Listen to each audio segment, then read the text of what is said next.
Welcome to ভূত.com।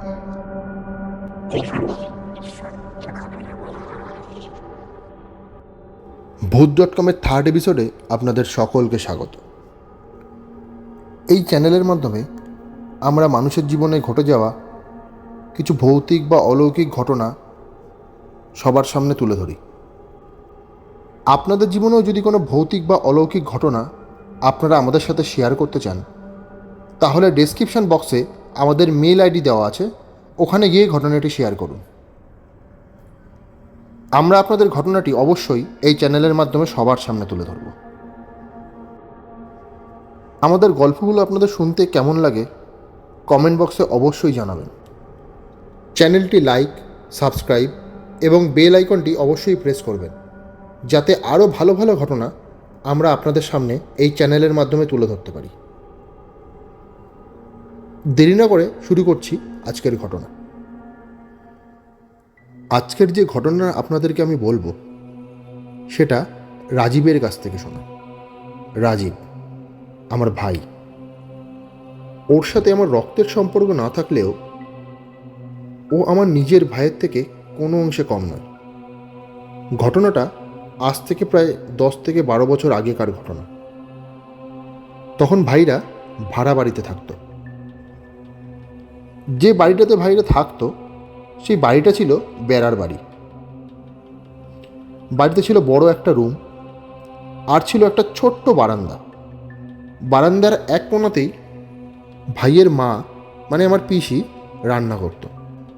আলাদাভাবে রান্নাঘর বলতে কিছুই ছিল না। আর বাড়ির মেন দরজা দিয়ে বাইরে বেরোলেই বাড়ির লাগোয়া ছিল একটা ছোট্ট পুকুর।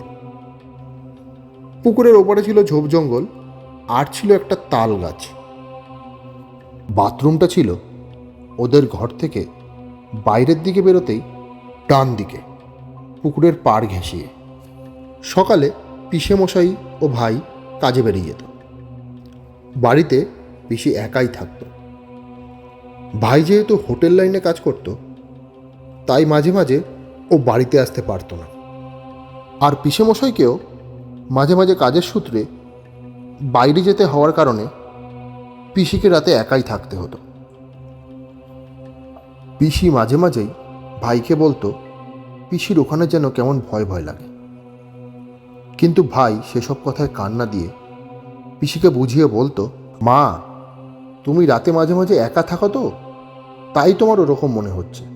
ওসব তোমার মনের ভুল, আর কিছু না। একদিন ভাই কাজ থেকে বাড়িতে ফিরে দেখে পিসির খুব জ্বর। তড়িঘড়ি পিসিকে ডাক্তারের কাছে নিয়ে যাওয়া হয়। ডাক্তার চেক আপ করে বলে পিসি কোনো কিছুতে ভয় পেয়েছে, যার থেকে জ্বর এসেছে। ডাক্তার দেখিয়ে বাড়িতে এসে ভাই পিসিকে ভয়ের কারণ জিজ্ঞেস করতে পিসি বলে, গত রাতে পিসি এঁটো বাসন মাজার জন্য পুকুর ঘাটে গিয়েছিল।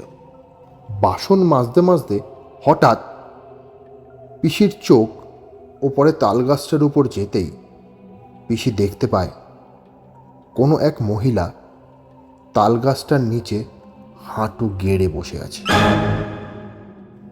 সেই দেখেই পিসি ভয় পায়। ভাই সবটাই পিসির কাছ থেকে শোনে বটে, কিন্তু অতটা গ্রাহ্য করে না।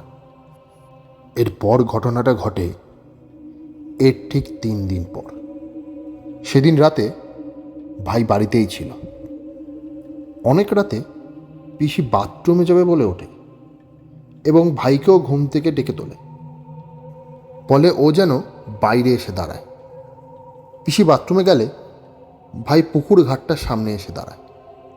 হঠাৎ ভাই দেখতে পায় একজন মহিলা শাড়ি পরে পুকুরের ওপারে তালগাছের নিচে হাঁটু গেড়ে বসে আছে, ঠিক একইভাবে যেমনটা 3 দিন আগে পিসি ভাইকে বলেছিল। পিসির কথাটা মনে পড়তেই ভাইয়ের শরীর ভয়ে পাথর হয়ে যায়। নিজেকে কিছুটা সামলে নিয়ে ভাই বলে,